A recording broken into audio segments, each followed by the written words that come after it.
지난 7월엔 전년 동월 대비 17.2% 감소한 것을 시작으로 매달 실적이 부진해지다가 지난달 4개월 만에 판매 대수가 2,000대를 돌파했다는 것입니다. 일부 언론에서는 이를 두고 일본차 불매운동이 주춤해졌다며 마치 불매운동의 의지가 사라지고 있는 것처럼 보도했습니다. 그러나 18일 많은 언론들은 일제히 이를 뒤집는 보도를 하고 나섰습니다. 지난 11월 일본차 수출량은 작년보다 88%나 급감하며 전년 동월 대비 10분의 1 수준으로 줄어들었다는 것입니다.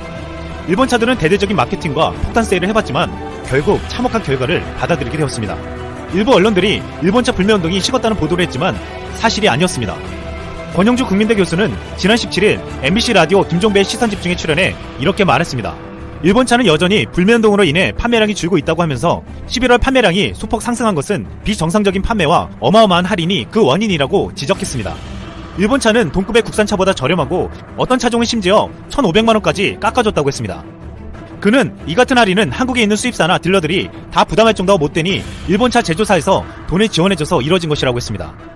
권영주 교수는 이 같은 비정상적인 판매가 오래 이어지기는 힘들 것이라고 전망했습니다. 그 이유는 이번에 할인한 차량은 올해 말까지 무조건 털어내야 할 재고였지만 내년에 새 제품이 들어오는데 그 제품을 쉽게 할인하기는 어렵다는 것입니다. 그동안 일본 차들은 불매 눈치 고객을 잡자며 번호판 세탁 꼼수를 부리기도 했습니다. 그 꼼수는 새 차의 세 자리가 아닌 두 자릿수 번호판을 달아 불매운동 이전에 산 것처럼 가장해 일본 차를 구매하는 것이었습니다.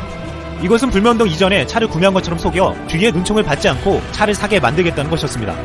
국토부 관계자는 9월부터 8자리 번호체계로 바뀌었지만 예외 사항으로 전기차를 비롯한 기존 짧은 번호판은 두 자릿수 번호가 적용된다며 이를 교묘하게 이용해 긴 번호판을 달게 설계되어 있음에도 짧은 번호판으로 허위 발급받은 것이라고 말했습니다. 그는 국토교통부도 이건 문제가 있다고 판단해 자치단체가 과태료를 정당하게 부과해야 한다고 지시했다고 전했습니다. 한국은 일본차 불매운동뿐만 아니라 이젠 세계 시장에서 일본차를 위협하고 있습니다. 특히 오랫동안 동남아 중동의 맹주로 군림하고 있던 일본차를 밀어내고 있습니다. 최근 현대차는 베트남에서 급격한 성장세를 나타내면서 도요타를 제치고 시장 1위에 등극했습니다.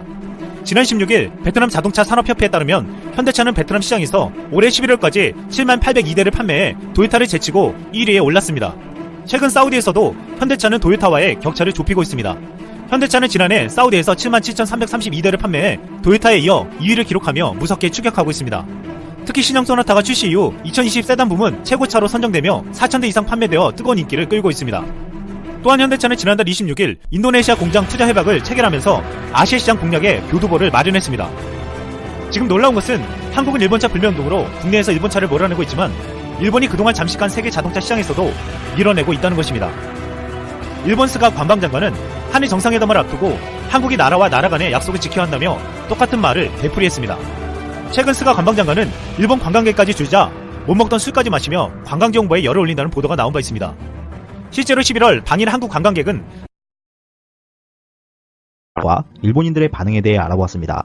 22일 일본 경제전문지 겐다이 비즈니스에 따르면 소비 증세의 영향이 가계조사의 구체적인 통계로 밝혀졌다 전하면서 일본이 드디어 위험하게 됐다고 보도했습니다. 기사는 이미 때가 늦어버렸나라며 한탄의 목소리도 전했는데요. 일본 총무성이 지난 12월 6일에 발표한 10월 가계조사에 따르면 2인 이상 가구의 소비 지출은 가구당 27만 9,671엔으로 가격 변동의 영향을 제외한 실제치가 전년 동월 대비 5.1% 감소했다고 전했습니다. 또한 내각부가 이날 발표한 한 달간의 경기 동향지수, 즉 경기 상황을 나타내는 지수가 전월 대비 5.6포인트 하락했다고 전했습니다. 게다가 이날 발표된 11월 중순분의 무역통계 속보에서는 수출 금액이 전월 동월 대비 10.1% 감소하고 수입 금액은 14.2% 감소했다고 했습니다. 소비 증세와 한국과의 분쟁 때문에 일본 경제가 곤두박질치고 있는 모습이 소문이 아닌 실질적인 통계치로 나오고 있는 걸 확인할 수 있었는데요. 이러한 수치는 일본의 소비 증세 영향이 나타나기 시작했음을 여실히 보여주고 있다 할 수 있습니다. 무역 통계의 수입 감소는 일본 국내 수요에 약점을 나타냅니다. GDP가 하락하면 국내 소비와 해외에서의 수입이 하락하는데요. 여기서 수입의 하락은 경기 악화의 첫 단계라고 할 수 있습니다. 다음으로 일본 내 수요의 대부분을 차지하는 소비를 들 수 있는데요. 이는 가계조사로 밝혀진 결과 소비 침체가 생각보다 심했습니다. 지난 2014년 4월에 5%에서 8%로 소비세율을 인상했을 때보다 이번 8%에서 10%로 인상한 증세율이 1% 낮았음에도 불구하고 하락폭이 크게 나타났습니다.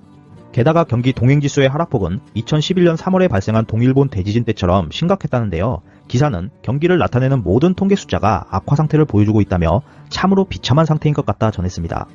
이어 기사는 일본 경기와 정부에 관해서 한마디를 했는데 아베 정권이 2회 증세를 함에 따라 7년 전 제2정부 출범 당시보다 퇴보해버린 모양이다. 이번 소비 증세로 경기가 나빠질 것이라는 예측이 많았지만 아베 총리는 아소다로 재무장관의 세 번째 연임을 위해 증세를 단행했다라 했고, 일본 국회가 국정에 관계없는 벚꽃을 보는 모임에 대한 논쟁으로 시간을 낭비하고 있는 것에 대해 유감을 표한다라고 전하며 기사를 마무리했습니다. 이를 접한 일본인들의 반응도 뜨거웠는데요. 역대 최악의 정권이다. 이대로라면 일본인의 생활도 파탄할 것이다.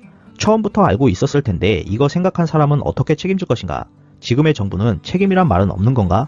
12월에도 계속 나쁜 수치가 나올 것이다 라는 비판과 비관적인 반응들이 줄을 이뤘습니다. 소비세율 인상에서 일본 경제는 곤두박질 중이고 한국인 관광객이 줄어들어 지방 경제는 초토화된 상태인데다가 한일 간의 무역에서도 일본 의존도가 앞으로 더욱 줄어들 것으로 예상되는데요. 이렇게 산재한 악재들 속에서 앞으로